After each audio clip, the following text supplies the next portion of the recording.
For these questions, we're finding a unit fraction of a number. Now, a unit fraction is any fraction which has a numerator of 1.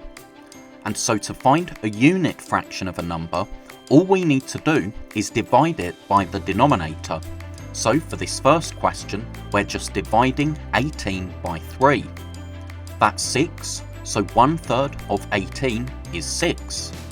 Now for 1/4 of 28, we're just dividing 28 by the denominator. And 28 divided by 4 is 7, so 1/4 of 28 is 7. To find 1/7 of 35, we just divide 35 by 7, so divide by the denominator, and that gives us 5, so that's our answer. Thank you so much for watching. I really hope that was helpful. If you're a teacher or a parent, then please subscribe or go to keystage2maths.com to download resources for this lesson and many more. That's all for now. I'll see you in the next video.